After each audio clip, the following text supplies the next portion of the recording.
My name is Rachel Mitchell, and at 32 years old, I never expected to experience the most devastating betrayal from the people I loved most. That Christmas Eve morning, I stretched in bed, savoring the holiday anticipation before realizing the house was eerily silent. No coffee brewing, no Christmas music, nothing. Wandering room to room calling out names, my stomach dropped when I found the handwritten note on the kitchen counter. We've gone to the Maldives for Christmas. Didn't want to ruin your work schedule. Merry Christmas, Mom. My entire family had abandoned me on Christmas. If you're watching this and have ever felt betrayed by family, you're not alone. I'm sharing my story today because what happened that Christmas morning changed my life forever. Before I continue, I'd love to know where you're watching from. Drop your location in the comments. And if you've experienced family drama during holidays, hit that subscribe button. Trust me, this story has twists you won't believe, and the ending might surprise you. For as long as I can remember, I've been the reliable one in our family, the responsible Mitchell, the one everyone counted on when things fell apart. 5 years ago, when my father was diagnosed with stage 4 lung cancer, I was the one who took unpaid leave to drive him to chemotherapy appointments, manage his medication schedule, and coordinate with doctors. I held his hand through the worst of it, and I was there when he took his final breath. My mother Linda fell apart. My younger sister Allison buried herself in college work, and my brother Mike was too young to handle the emotional weight. So I stepped up. I always did. After Dad died, Mom remarried quickly. James seemed nice enough, a financial advisor with a stable career who made my mother laugh again. I was happy for her, even when I noticed how James subtly competed with the memory of my father. He'd often remind us how he could afford things Dad never could. I overlooked it because Mom seemed content, and after the grief we'd all experienced, that was enough. Our family had always celebrated Christmas extravagantly. Dad loved the holiday, transforming our home into something from a Hallmark movie. After his death, I made sure to keep those traditions alive. Every year, I coordinated the decorating, baking, and gift exchanges. Even when my job as a hospital administrator required holiday shifts, I arranged everything so the celebrations could continue without disruption. Last Christmas, I'd worked a double shift on Christmas Eve to cover for a colleague with young children. I missed our traditional family dinner, arriving home exhausted at 11 p.m. to find everyone already asleep. The leftovers sat in plastic containers in the refrigerator with my name written on them in Mom's handwriting. I promised them all this year would be different. I requested the time off 6 months in advance, marking it in red on our family calendar hanging in the kitchen. No hospitals this Christmas. I'd announced at a family dinner in June. I'm all yours for the full Mitchell family extravaganza. We'll believe it when we see it, Allison had remarked, not looking up from her phone. At 29, my sister still lived at home, working remotely for a marketing firm and contributing minimally to household expenses. I mean it this time, I insisted. I've already arranged everything with HR. Mike, my 26-year-old brother who'd recently graduated and moved back home while job hunting, had given me an encouraging smile. That's awesome, Rach. It'll be just like old times. Over the months leading up to Christmas, I'd noticed an increasing distance from my family. Mom declined our weekly lunch dates. Allison seemed irritated whenever I called. Mike was the only one who maintained regular contact, though our conversations felt strained. I dismissed it as holiday stress or my own paranoia from working too much. The week before Christmas, I'd spent evenings secretly wrapping personalized gifts I'd selected months ago. For Mom, a locket with Dad's photo inside, something I knew she missed wearing after James had commented once that it made him uncomfortable. For Allison, first edition copies of her favorite childhood books we used to read together. For Mike, a vintage record player he'd been eyeing for his new apartment hunt. For James, despite our occasionally tense relationship, a rare single malt scotch I'd gone out of my way to import. The night before Christmas Eve, I stayed up until 2 a.m., baking Dad's famous gingerbread cookies and preparing breakfast casserole for the morning. I'd even hung everyone's stockings, filling them with small, thoughtful gifts and candy just as Dad used to do. Everything was perfect. I'd finally be present for the whole holiday, making up for years of partial absences due to my demanding career. After finding the note, I checked my phone. 3 missed calls from the hospital, but nothing from my family.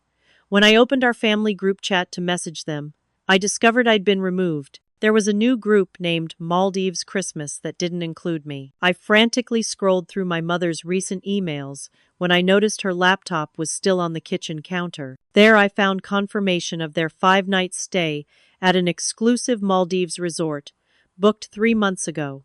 The emails detailed beachfront bungalows, private pools, and a special Christmas dinner package. The total came to over $20,000 charged to James's credit card that I knew I helped pay off each month through family contributions to household expenses. In my sister's room, while looking for any clue about when they might return, I found a family photo taken at Thanksgiving. On the back, in Allison's handwriting, "Our last Mitchell family Christmas?" The question mark seemed added as an afterthought, almost as if she knew what was coming but wasn't completely comfortable with it. The more I searched, the more evidence I found of their methodical planning and deliberate exclusion. Printed itineraries, new luggage hidden in the attic, summer clothes recently purchased despite the winter season, and worst of all, a canceled 6th ticket with my name on it. They had initially included me, then deliberately removed me from their plans. The betrayal wasn't impulsive. It was calculated, discussed, and executed with precision. And as I stood in our empty living room, staring at the Christmas tree I decorated while they secretly packed for a tropical getaway, I realized this wasn't just about a vacation. This was a statement, a family decision that I was no longer essential to their happiness. The first thing I did was call my mother. The call went straight to voicemail. I tried again, and again. On the 5th attempt, I left a message, my voice breaking despite my efforts to sound composed. "Mom, I found your note. I don't understand. Please call me back and explain why you all left without telling me. It's Christmas Eve."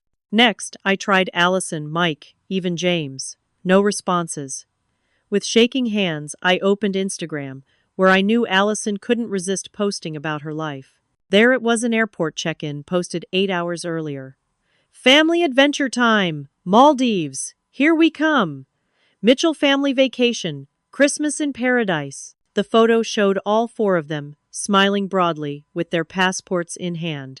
My mother had commented, "So excited for our special Christmas together," complete with heart emojis. I scrolled through the comments, finding several from family friends who knew about the trip.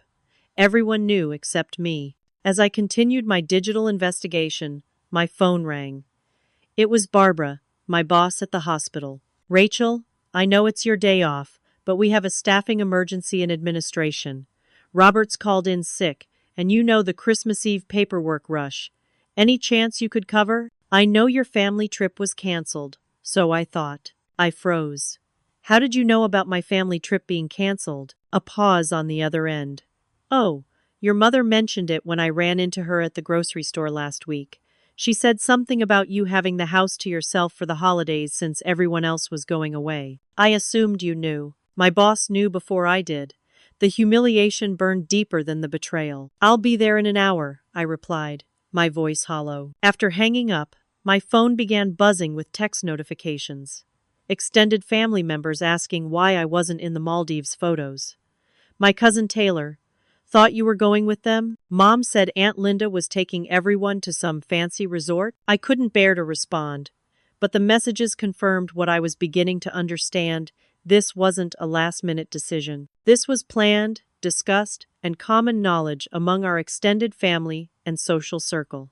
Only I had been kept in the dark. Around noon, I heard a knock at the door. It was Eleanor, our elderly neighbor, holding a casserole dish. "I thought you might want some company, dear," she said, her eyes full of pity. "Your mother asked me to check on you while they were away.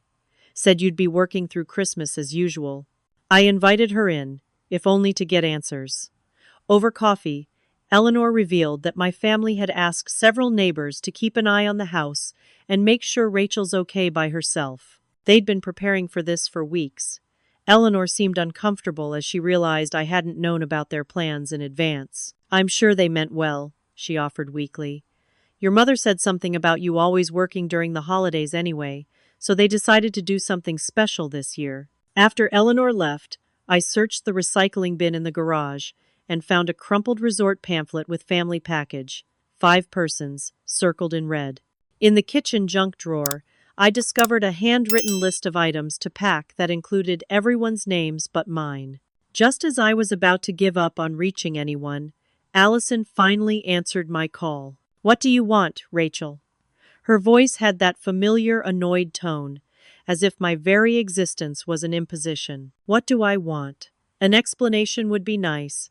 Why didn't anyone tell me about this trip? Oh my God, are you seriously that clueless?" Allison laughed, but there was no humor in it. "We tell you things all the time, but you never listen. You're always too busy with work, or too tired to pay attention. We mentioned the Maldives at dinner like 3 times. When? When did you mention a Christmas trip that deliberately excluded me? Remember James's birthday dinner in October? We talked about wanting a warm Christmas. You were on your phone the whole time dealing with some hospital crisis. And Thanksgiving, Mom literally said, 'I can't wait to see the beach at Christmas.' And you just nodded while reviewing work documents." I struggled to remember these conversations. Had I really been that absent? But why not just tell me directly? Why the secrecy? Allison sighed loudly. "Because you would have made it all about you, Rachel. You would have guilt-tripped us, or found some way to make us feel bad for wanting to enjoy ourselves. You're never really present, even when you're physically here.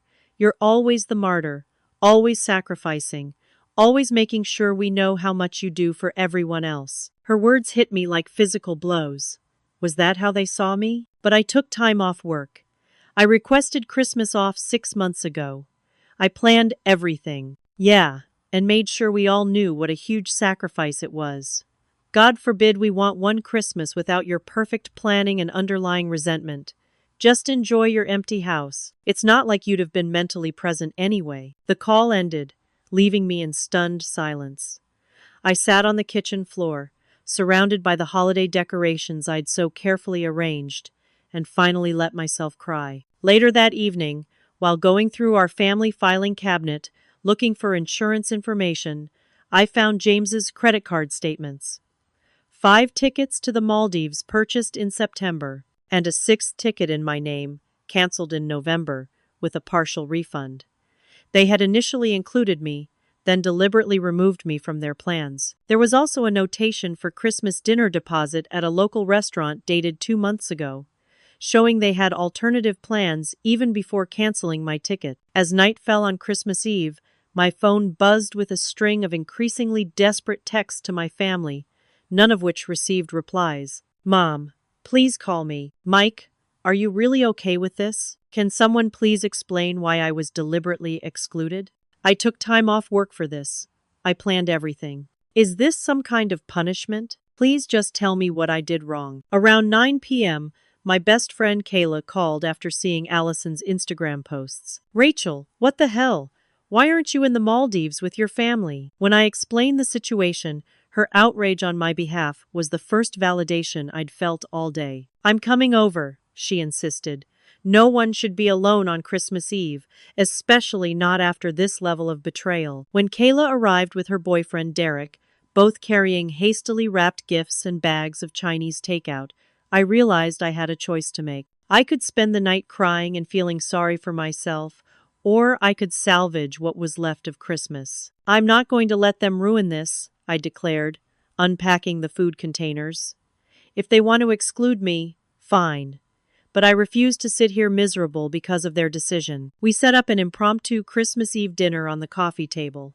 Kayla had brought a bottle of wine, and Derek surprised us both with a portable karaoke machine. For a few hours, our laughter drowned out the painful silence of the empty house. Before they left, Kayla hugged me tightly.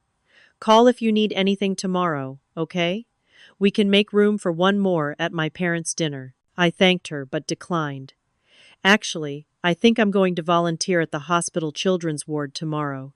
They always need help on Christmas Day." That night, alone in my childhood bedroom, I scrolled through more Instagram posts from my family. Photos of their luxury bungalows over crystal blue water. My mother's caption, best Christmas decision ever. Family time, no stress. The posts had dozens of likes and comments, including several from mutual friends who must have known I wasn't included. I put my phone away and stared at the same ceiling I'd stared at as a teenager dreaming of my future. The same ceiling I'd looked up at during those months caring for my dying father. The house felt both familiar and foreign now, as if the walls themselves were complicit in my exclusion. Morning came, and with it, a strange sense of freedom. With no family obligations, no schedule to follow, I made myself a small breakfast and drove to the hospital. The children's ward was decorated with paper snowflakes and tinsel. The atmosphere was subdued but warm, with staff working hard to create holiday magic despite the clinical setting. "Rachel, what are you doing here? I thought you were finally taking Christmas off," said Nurse Diane, who'd worked with me for years. "Change of plans?" I replied simply. "Need an extra pair of hands?" I spent the morning helping distribute donated gifts to children too sick to go home for the holidays. A 7-year-old girl named Lily with leukemia showed me her new coloring book, her small fingers gripping mine as I sat beside her bed. "Where's your family today?" she asked innocently. "They're traveling," I said, forcing a smile. "But I wanted to be here with all of you." Lily nodded solemnly. "My mom and dad are here, but my little brother had to stay with Grandma. I miss him, but the doctors say I can go home next week." Her perspective humbled me. While I was nursing my wounded pride, this child was fighting for her life, yet focusing on when she could see her brother again. During my lunch break, I met Dr. Ryan Barnes, a pediatric oncologist who was also working the holiday shift. "First time volunteering on Christmas?" he asked, offering me a cup of coffee in the break room. "First time having nowhere else to be," I admitted, surprising myself with my honesty. Ryan didn't pry, but his kind eyes invited confidence. Over sandwiches from the hospital cafeteria, I found myself telling him about waking up to an empty house. "Family can be complicated," he said when I finished. "Mine lives across the country. Haven't made it home for Christmas in 3 years. Medical emergencies don't respect holidays." "No, they don't," I agreed. "But at least you have the excuse of saving lives. I'm just administration." "Hey, without administration, doctors like me couldn't do our jobs," Ryan insisted. "You're the ones keeping this place running so we can focus on patients." His validation of my often thankless role felt like a balm on my raw emotions. When I returned home that evening, packages had been delivered online, shopping my family had done before leaving. Designer clothes for Allison, golf accessories for James, a new tablet for Mike. Their absent Christmas preparations felt like salt in my wounds. My mother finally called around 8 p.m. Christmas night. The international connection was spotty, her voice fading in and out. "Rachel, can you hear me? Merry Christmas, honey." Her cheerful tone made my stomach twist. "Mom, why didn't you tell me about this trip?" "Oh, don't be dramatic. We mentioned it several times, and you're always working anyway. We decided to have fun this year instead of waiting around for you to maybe show up. I took time off, Mom, 6 months ago," I told everyone. Well, nobody remembered that. And honestly, Rachel, even when you're home, you're not really there. Always checking your phone, always distracted. James thought we all needed a break from the usual Christmas tension. So this was James's idea? A pause. It was a family decision that deliberately excluded one family member. My mother's voice hardened. "You know, this attitude is exactly why we needed a break. Everything is always so complicated with you. Such high expectations, such judgment when we don't live up to your standards. We're having a lovely time, and I was calling to check on you, not to be guilt-tripped." The conversation continued its downward spiral until she finally said, "I need to go. We have a sunset cruise scheduled. There's plenty of food in the freezer. We'll be back on the 29th. After hanging up, I found myself staring at our family photos arranged on the living room wall. Years of Christmas mornings, birthday celebrations, graduations, all carefully documented to present the image of a happy, united family. But looking at them now, I noticed something I'd never seen before. In so many photos, I was slightly separate from the group, often caught looking away, checking my phone, or clearly having just rushed in from work, still in my professional clothes while everyone else was casual. Had I really been that absent? Or had they been pushing me away all along? That night, I joined some of my hospital colleagues who had organized a small Christmas dinner at a local restaurant for staff without family plans. Dr. Ryan was there, and he invited me to join his family's Boxing Day celebration the following evening. My sister and her husband live nearby, he explained. They always host the day after Christmas. It's actually more fun than Christmas itself. All the festivity with none of the pressure. For the first time in 2 days, I found myself smiling genuinely. I'd like that, I said. Thank you. As I lay in bed that night, scrolling through more tropical paradise photos my family had posted, I realized I was shifting from hurt to anger to something else, determination. This painful experience was forcing me to reevaluate everything: my relationship with my family, my work-life balance, my own complicity in unhealthy dynamics. I opened my laptop and booked an appointment with a therapist for December 26th before Ryan's family gathering. Then I did something I'd never done before. I pulled out our old family videos, the ones I hadn't watched since my father died. For hours, I observed holiday celebrations from years past. I saw patterns I'd never noticed before. How my mother often interrupted me or dismissed my accomplishments. How Allison was encouraged to express her feelings while mine were minimized. How, even when I was physically present, I was often emotionally sidelined. The truth I had to face was uncomfortable. The abandonment on Christmas wasn't a sudden betrayal. It was the culmination of family dynamics that had been building for years, perhaps even before my father's illness. I had been cast as the responsible, self-sufficient one who didn't need attention or consideration, while simultaneously being resented for the competence that role required. As Christmas Day drew to a close, I made a decision. I would use this painful experience as a catalyst for change, not just in how I related to my family, but in how I valued myself and my time. If being excluded from Christmas was the price of seeing clearly, perhaps it was worth it. The day after Christmas, I sat across from Dr. Lillian Chen, a therapist who had agreed to see me on short notice. Her office was warm and inviting, with none of the clinical sterility I was accustomed to at the hospital. "So your entire family left for a vacation without telling you," she summarized after I explained the situation.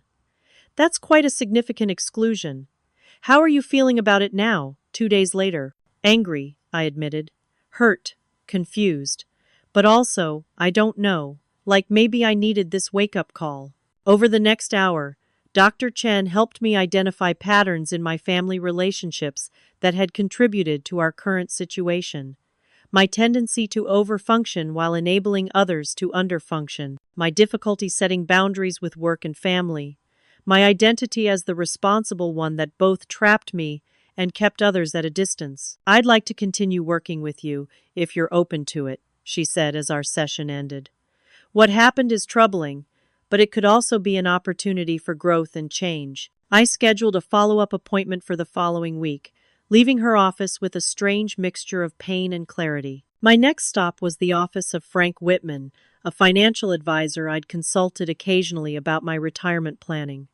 Frank's eyebrows shot up when I explained why I wanted to review my finances. "Let me get this straight," he said, adjusting his glasses. "You've been contributing to family expenses, including paying property taxes on your mother's house, covering portions of your siblings' student loans, and helping with credit card bills that include luxury vacations you weren't invited on?" Put that way, it sounded absurd. We spent 2 hours going through my financial records, identifying all the ways my money had been supporting my family while they took me for granted. "Rachel, you're in an excellent position financially, except for all these family expenses draining your accounts. If you stopped covering these costs, you could actually afford to buy your own place instead of living in your childhood home and paying your mother rent." The revelation was both liberating and infuriating. I'd been so focused on being the family support system that I'd neglected building my own life. From there, I went to see a real estate attorney to discuss the house situation. Though I'd been paying the property taxes for years initially to help my mother after my father's death, Then, continuing out of habit, I had no legal claim to the property. However, the attorney advised me on how to formally document any future financial contributions and establish clear agreements moving forward. And you might want to consider changing the locks on your own bedroom at minimum, she suggested. You're paying rent, which gives you tenant rights. They can't legally lock you out, but you can secure your personal space. That evening, I met with a locksmith who installed a new deadbolt on my bedroom door. It was a small act of boundary setting that felt enormously significant. Before heading to Ryan's sister's Boxing Day gathering, I checked my family's social media again. More paradise photos, more enthusiastic hashtags about the perfect family Christmas. But there was also a private message from my brother Mike. Rach, I'm sorry about how this all happened. I should have given you a heads up. It wasn't right. His apology, though insufficient, was the first acknowledgement that what they'd done was wrong. I replied simply, "We need to talk when you get back. I appreciate you reaching out." Ryan's family welcomed me warmly into their Boxing Day celebration. His sister Kate had 3 young children who were eager to show me their Christmas presents. Their home was chaotic, loud, and filled with genuine affection. Ryan's parents bickered good-naturedly about the best way to carve the leftover turkey. It was messy and real, in a way my own family gatherings rarely were. "Your family is wonderful," I told Ryan as he drove me home later. "They're a lot," he laughed. "But yeah, they're pretty great. Annoying sometimes, but always there when it counts." "That's how family should be," I said quietly. Over the next few days, I systematically separated my finances from my family's. I closed joint accounts, removed my name from shared credit cards, and set up automatic transfers for the specific bills. I was willing to continue helping with primarily my brother's student loans, as he was the only one who had shown any remorse. I redecorated my bedroom, replacing the faded floral wallpaper my mother had chosen with a calming blue paint. I bought new bedding, hung artwork I loved, and created a space that felt truly mine for the first time since moving back home after college. Each small change felt like reclaiming a piece of myself. On December 28th, Mike called me directly. "They don't know I'm calling you," he said immediately. "But I wanted to talk before we all get back tomorrow." "I'm listening," I said, keeping my voice neutral. "This whole trip was mostly James's idea," Mike explained. "His business has been struggling. That financial advisor thing isn't going well. I think he's actually losing clients. But he wanted to prove he could still provide luxury experiences." "What does that have to do with excluding me?" Mike sighed. "You know how he's always been competitive with Dad's memory. And by extension, with you. You're successful, Rachel. Really successful. Your hospital administration job. Your perfect credit score. The way you handled Dad's illness. James feels inadequate around you. He convinced Mom that you make him feel bad about himself just by being in the room." The pieces were falling into place. "And Mom went along with it? She said it would be good for all of us to have stress-free family time without your judgmental presence." Her words, not mine. I should have stood up to them more, but it was easier to go with it. "I'm sorry, Rach. His honesty hurt, but I appreciated it. Thanks for telling me the truth." "There's something else you should know," Mike added hesitantly. "This trip, it's put them in serious debt. James maxed out 2 credit cards to pay for it. I overheard them fighting about it last night. They're going to ask you to help when they get back." Of course they were. The responsible daughter would be expected to bail them out after being excluded from the very experience they needed help paying for. "I won't be doing that," I said firmly. "I didn't think you would," Mike replied. "And honestly, you shouldn't." After the call, I met with Dr. Chen again to prepare for my family's return. We role-played difficult conversations and established clear boundaries I could maintain without guilt. "Remember," she said, "you're not responsible for their emotions or financial decisions. Setting boundaries isn't punishing them, it's taking care of yourself." The night before my family was due to return, I looked around at the changes I'd made. Physical changes to my space. Financial changes to protect my future. Emotional changes in how I viewed myself and my relationships. I felt stronger than I had in years, more sure of who I was outside of the role I'd been assigned in my family. I sent a text message to Ryan. Thanks again for including me in your family celebration. It meant more than you know. His reply came quickly. Any time. And I mean that. Dinner next week? I smiled at my phone. Definitely. If you've ever had to set boundaries with family, you know it's never easy. I nearly backed down a dozen times, worried about hurting relationships. But I realized something important. Relationships built on one-sided sacrifice aren't healthy to begin with. Have you ever had to make tough choices for your own well-being that others didn't understand? I'd love to hear your experiences in the comments. I heard them before I saw them. The front door opened with a bang, followed by the sound of suitcases being dragged across the hardwood floor and my mother's voice calling out, "We're home!" I remained in the kitchen, calmly sipping my coffee as they filtered in. Their faces were sunburned and tired from travel, a stark contrast to my well-rested appearance. I'd taken the day off work, not to welcome them, but to ensure I was mentally prepared for this confrontation. "Rachel, there you are," my mother exclaimed, as if surprised to find me in my own home. She held out a small paper bag. "We brought you a souvenir. It's a shell necklace from the beach." I didn't reach for it. "How was your trip?" My question hung in the air. Mike looked at the floor. Allison busied herself with her phone. James was the first to respond, his voice overly cheerful. "Fantastic. Best Christmas ever, right, Linda? The water was so clear you could see straight to the bottom. You would have loved the resort spa." "Would I?" I asked quietly. Hard to know since I wasn't invited. The artificial cheerfulness faded. My mother set the souvenir bag on the counter with an irritated sigh. "Are we really going to start with this? We just got home from a long flight." "I'm not starting anything, Mom. I'm acknowledging the reality of what happened." Allison rolled her eyes dramatically. "Here we go with the guilt trip. This is exactly why we needed a break from you." I remained calm. No guilt trip, just facts. "You all went on a family vacation without telling me. A vacation I'm guessing you'll need help paying for, based on those new designer clothes and the maxed-out credit cards." James's face darkened. "Who told you about our credit cards? That's private information. Not when you've been using my credit to qualify for those cards. Not when I've been contributing to this household while being excluded from family decisions." My mother looked between James and me, clearly uncomfortable. "Rachel, you're being dramatic. We've all been under stress, and we needed a relaxing holiday. You're always working anyway. I took time off for Christmas. 6 months in advance. I told everyone multiple times." "Well, we didn't think you'd actually follow through," Allison interjected.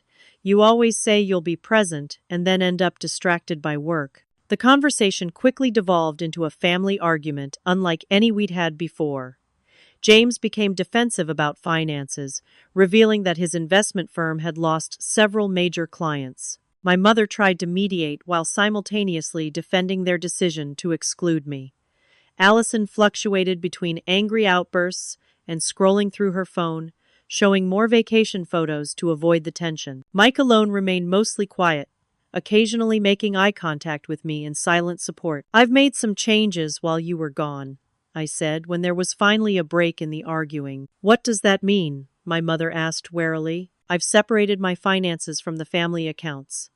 I'm no longer paying the property taxes or contributing to credit card bills. I'll continue helping Mike with his student loans because we had a specific agreement about that, but everything else stops now." James's face reddened. "You can't just decide that unilaterally. We have a system where I pay and you all benefit. That system ends today. And I've changed the lock on my bedroom door," I continued. "I'll continue paying rent for now, but my private space is no longer accessible to everyone." My mother looked hurt. "You don't trust us in your room? We're family. Family who left me alone on Christmas without warning," I replied evenly. "So no, trust has been damaged." The argument continued through dinner, which I had deliberately not prepared. They had expected to return to my caretaking, to homemade food and clean laundry. Instead, they found cold sandwiches they had to make themselves and a daughter with firm boundaries. Later that evening, Mike knocked on my new locked door. "Can we talk?" he asked when I opened it. I let him in, noticing how he took in the redecorated space with raised eyebrows. "I like what you've done," he said, sitting on the edge of my bed. "It suits you better than Mom's old lady flowers." "Thanks. It's past time I made this space my own." Mike fidgeted with my new throw pillow. "The trip was actually awful, you know. Mom and James fought every night about money. Allison spent most of the time posting carefully curated photos that made everything look perfect when it wasn't. I felt like I was trapped in a commercial for family happiness, while actually experiencing family dysfunction. I couldn't help but laugh. That's quite the description. It's the truth. And honestly, I missed our traditions. Your cookies. The way you make sure everyone has something special in their stocking. It wasn't Christmas without you, Rach." His sincerity touched me. "Thanks for saying that. Are you really going to stop helping with the bills? Because James is freaking out. The vacation cost way more than they planned." "I'm really going to stop," I confirmed. "It's not my responsibility to bail them out of their poor financial decisions, especially ones that deliberately excluded me." Mike nodded slowly. "I get it. And maybe it's time I moved out anyway.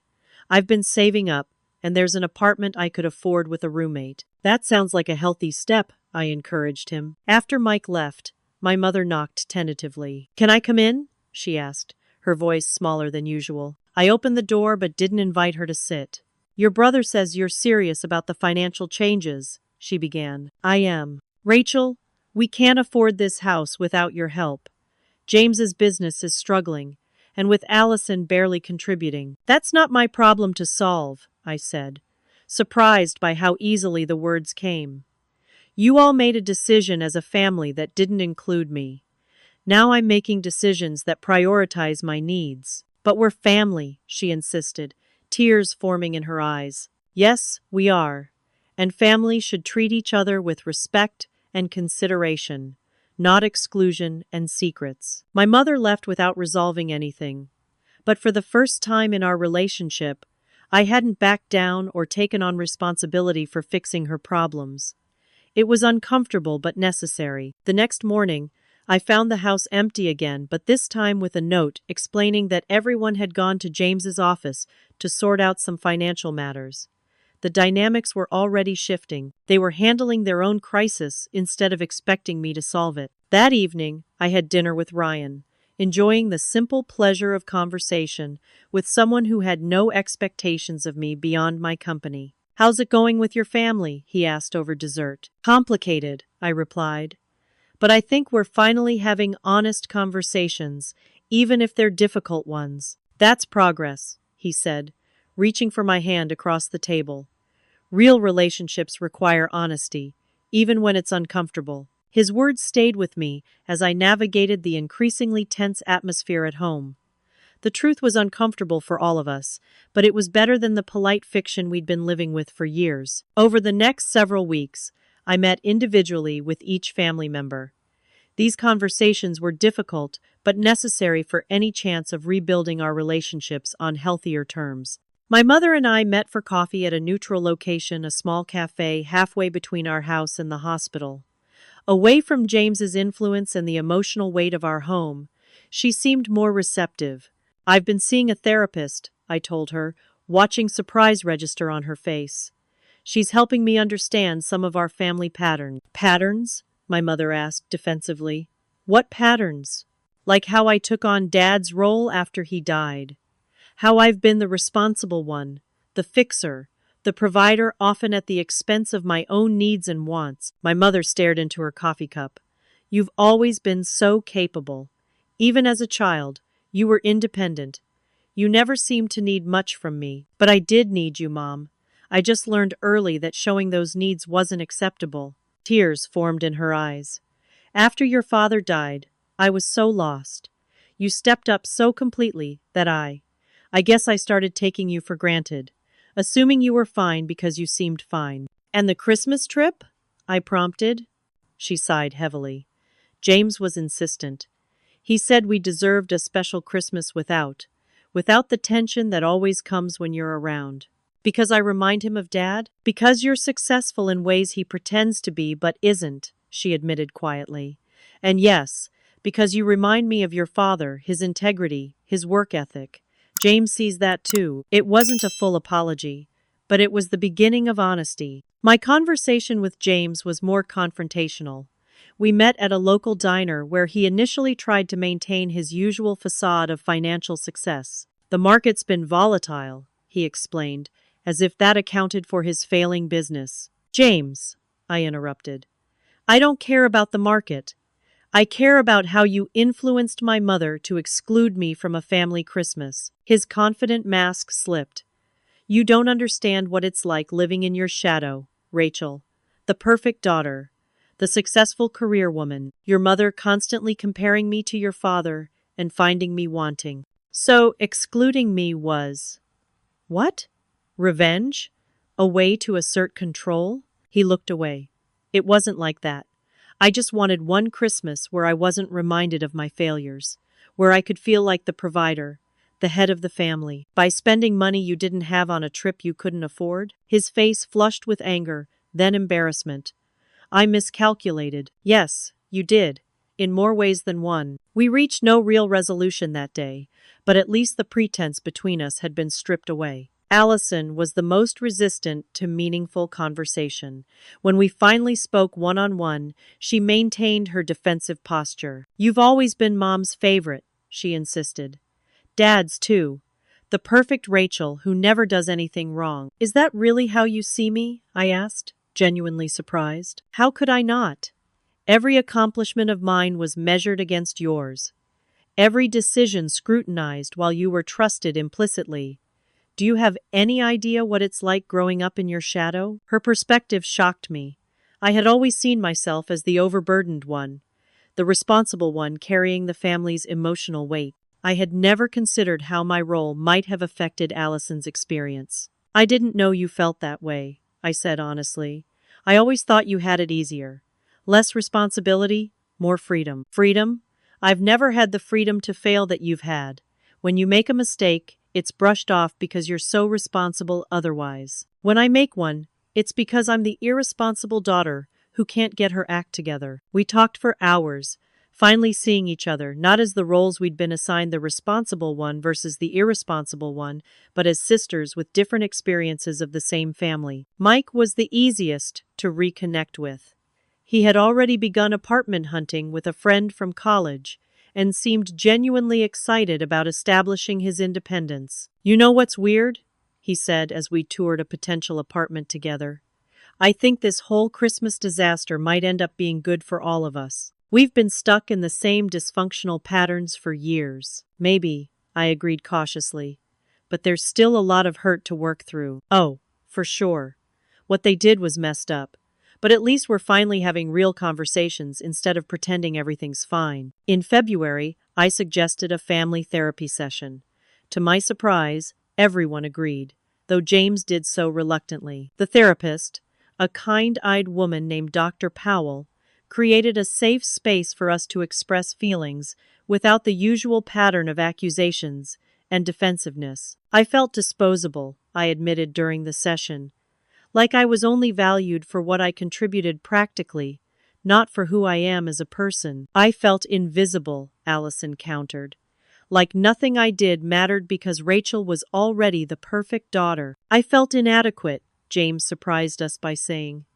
Like I could never measure up to the ghost of your father or the success of his daughter. And I felt torn, my mother said quietly, between honoring the past and embracing the present. Between my children and my husband. Dr. Powell helped us see how each person's pain had contributed to harmful patterns, how we had all played roles that reinforced our worst dynamics. By March, changes were evident in our family structure. Mike had moved into his own apartment, visiting regularly but maintaining his independence. Allison had started therapy on her own, working through her feelings of inadequacy and finding her voice. My mother and James had reluctantly begun financial counseling after facing the reality of their precarious situation. I had agreed to help with specific expenses for a limited time, but with clear boundaries and expectations documented in writing. I don't want to enable harmful patterns anymore, I explained when presenting the financial agreement. But I do want to support positive changes. My relationship with Ryan continued to develop. introducing me to a different kind of family dynamic through his warm, chaotic, but deeply loving relatives. His sister Kate invited me to weekend brunches. His parents included me in their monthly dinner rotation. I witnessed firsthand how healthy families could disagree without falling apart, express frustration without rejection, and support each other without enabling dysfunction. You're different with them, Ryan observed, after a particularly lively dinner with his family. More relaxed, more yourself. They make it easy, I replied. There's no role I have to play, no expectation I have to meet. That's how it should be with family, he said simply. In April, Ryan and I became officially engaged after a whirlwind romance that felt both exciting and grounded. The timing might have seemed quick to outsiders, but to me, it felt like finally stepping into the life I'd been preparing for, without realizing it. When I told my mother about the engagement, her reaction surprised me. "I'm happy for you, Rachel," she said, taking my hand. "And I'm sorry for everything that happened at Christmas. I should have been a better mother, should have protected you instead of excluding you." It wasn't a perfect apology, but it was sincere. And for the first time in our relationship, I felt seen not just for what I could provide, but for who I was. By September, 9 months after the Christmas incident, my life had transformed in ways I couldn't have imagined. I had purchased my own condo, a sunny two-bedroom with a balcony overlooking the city park. The space was entirely mine, decorated according to my tastes without consideration for anyone else's preferences. My relationship with Ryan had deepened into a partnership built on mutual respect and support. We spent weekends exploring hiking trails, trying new restaurants, or simply enjoying quiet mornings with coffee and conversation, simple pleasures I'd rarely allowed myself before. At work, I had implemented changes that created better work-life balance, not just for myself, but for my entire department. I'd developed a more equitable holiday rotation system that ensured no one had to work consecutive Christmases unless they volunteered. My boss, Barbara, had initially resisted the changes, but the improved staff morale and reduced turnover quickly convinced her of their value. My mother had made significant progress in therapy, beginning to understand how her own unresolved grief had contributed to our family dysfunction. During one particularly meaningful conversation, she offered the apology I hadn't realized I'd been waiting for. "I failed you after your father died," she said, her voice steady despite the tears in her eyes. "You stepped up to take care of everyone, and instead of protecting you, I leaned on you too heavily. Then I resented you for being strong when I couldn't be. I'm truly sorry, Rachel." Her words healed something deep within me. "Thank you for saying that, Mom." James and I maintained a cordial but distant relationship. He had finally admitted his business was failing and had taken a position with a larger financial firm, a step down in prestige, but with stable income. His humility was new and not entirely comfortable for him, but it was healthier than the facade he'd maintained for years. Allison had perhaps changed the most dramatically. After several months of therapy, she had recognized her own patterns of competition and resentment. She'd moved in with a friend and was taking courses to finish her long-abandoned degree. "I spent so many years defining myself in opposition to you," she told me during a sister lunch that had become our monthly tradition. "If you were responsible, I had to be carefree. If you were career-focused, I had to be spontaneous. I never figured out who I actually was." "And now?" I asked. She smiled. "I'm working on it.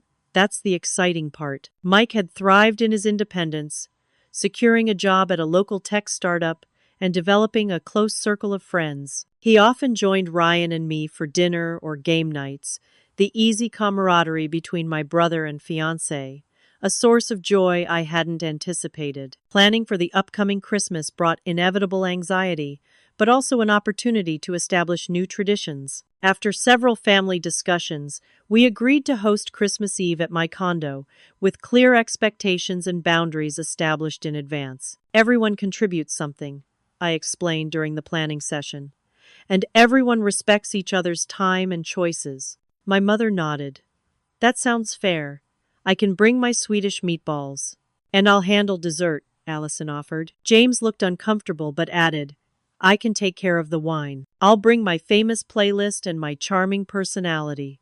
Mike grinned. It wasn't perfect harmony, but it was honest communication, something our family had lacked for too long. Thanksgiving provided a practice run for our new family dynamics.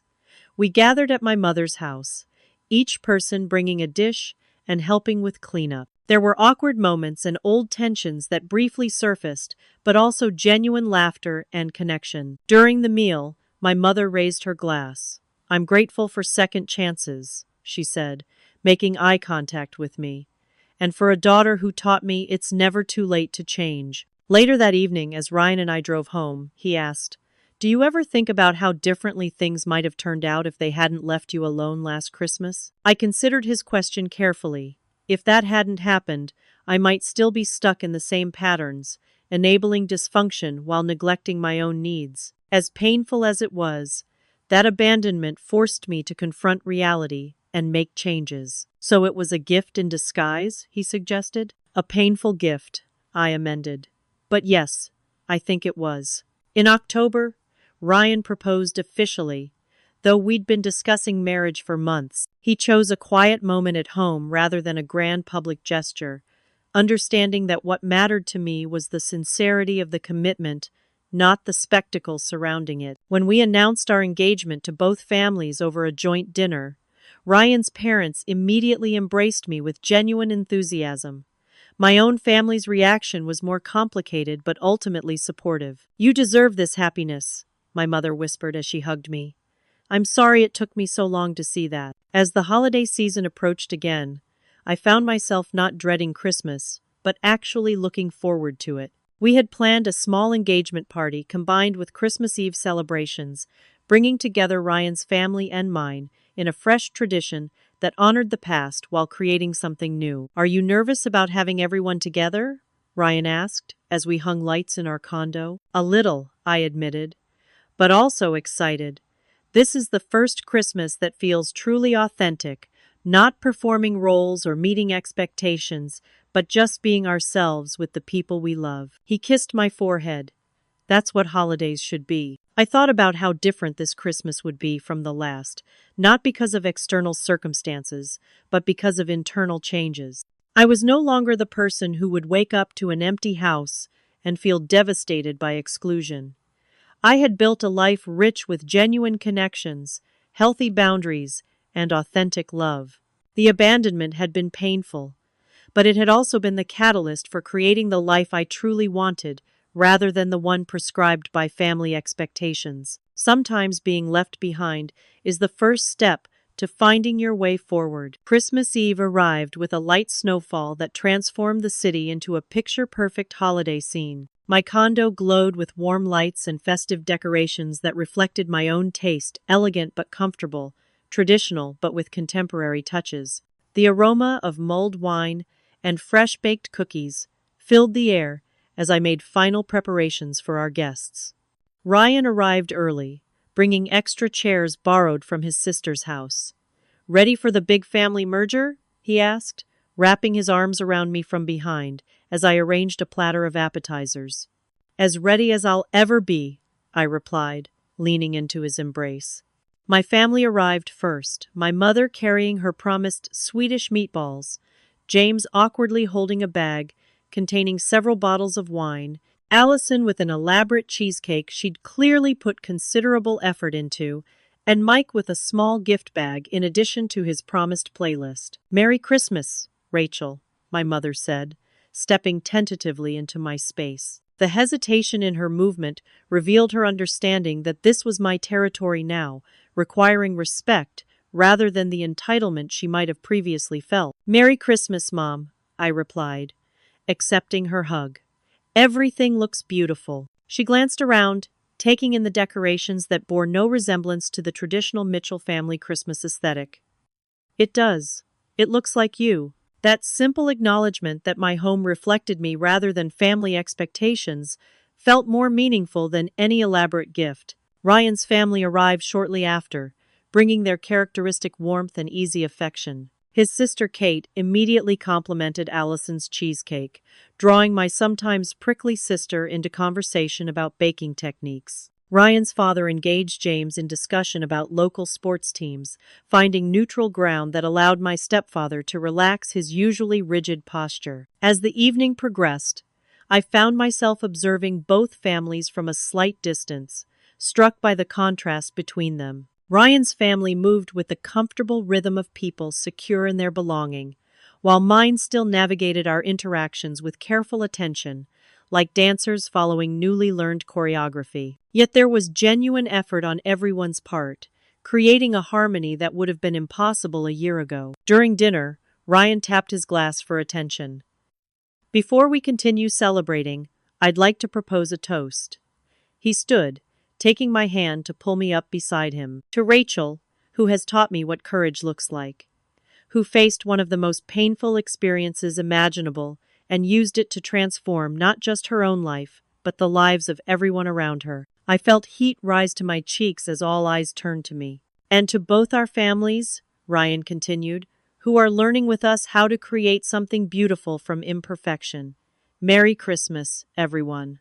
As glasses clinked around the table, my mother surprised me by standing as well. I'd like to say something too, she began, her voice slightly tremulous. Last Christmas, I made a terrible mistake. I chose exclusion over inclusion, fear over love. I hurt my daughter deeply. She turned to face me directly.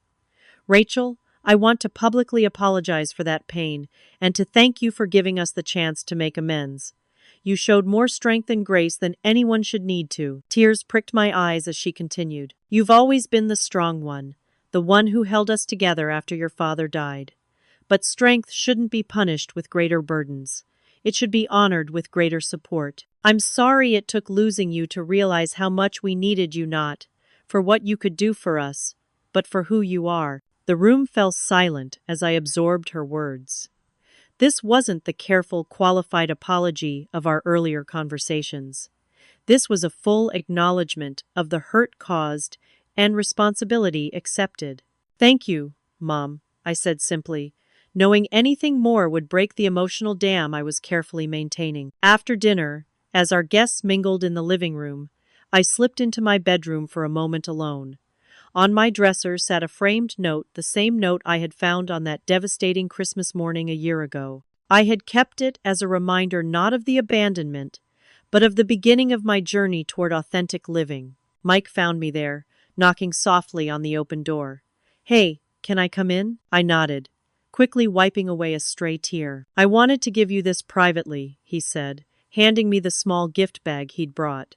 It's kind of personal. Inside, I found a delicate silver bracelet with a single charm, a small key. It's supposed to symbolize unlocking your true self, Mike explained awkwardly. That's what you did this year, Rach. You found the key to being yourself instead of being who everyone needed you to be. I hugged him tightly, touched by his insight and the thoughtfulness of his gift. When we rejoined the party, I found Ryan deep in conversation with Allison, both laughing about some shared joke. My mother was helping Kate's youngest child build a Lego structure on the coffee table, displaying a patience I rarely saw her exhibit. James and Ryan's father had moved from sports to discussing local real estate, finding unexpected common ground. These small moments of connection between our families weren't earth-shattering, but they were real, free from the performance and pretense that had characterized so many previous family gatherings. At midnight, as Christmas Eve became Christmas Day, Ryan found me on the balcony where I'd stepped out for a moment of quiet reflection. "Penny for your thoughts?" he asked, draping a warm blanket around my shoulders. "I was just thinking about how different this Christmas is from the last," I replied.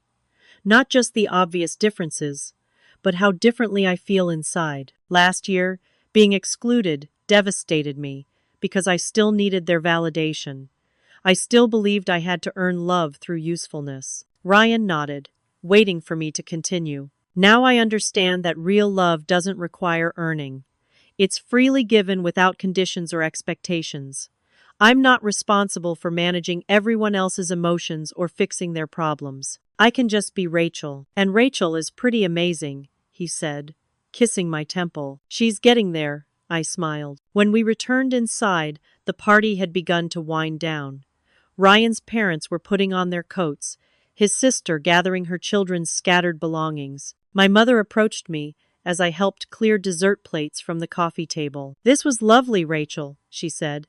"Thank you for hosting us." "It was nice having everyone here," I replied honestly. "I was thinking," she continued, a slight nervousness in her voice, "maybe next year we could try something different for Christmas. Perhaps a family trip somewhere, all of us together, including Ryan and his family, if they'd like. No secrets, no exclusions." The suggestion momentarily took me back to last year's pain, but I recognized it for what it was: an attempt to heal old wounds by creating new, healthier patterns. "I'd like that," I said carefully, "as long as everyone is involved in the planning and decisions." "Of course," she nodded quickly.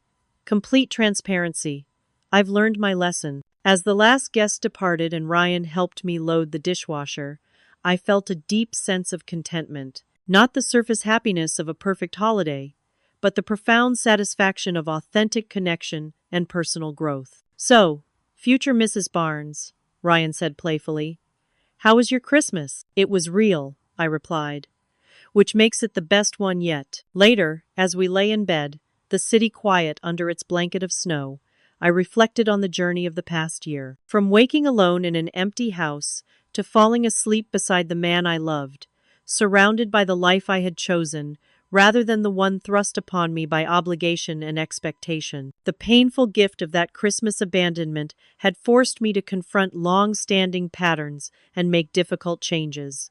It had pushed me to define myself not by my usefulness to others, but by my own values and desires. It had taught me that sometimes the most loving thing we can do for ourselves and for others is to set clear boundaries and uphold them with compassion. As sleep began to claim me, I thought about all the people who might be facing their own versions of family disappointment or betrayal this holiday season. I hoped they would find, as I had, that such pain can become the catalyst for positive transformation if we're brave enough to use it as such. Sometimes being left behind is the first step to finding your way forward. And sometimes, what feels like abandonment becomes the unexpected gift that opens the door to a more authentic life. If my story resonated with you today, please hit that like button and subscribe to hear more real family stories. Have you ever experienced a painful moment that ultimately led to positive change in your life? Share your experiences in the comments below. Your story might help someone else going through something similar right now. Thank you for spending part of your day with me. And remember that sometimes the most difficult family situations can lead to the most meaningful personal growth. Until next time, this is Rachel Mitchell, wishing you authentic connections and the courage to create the life you truly deserve.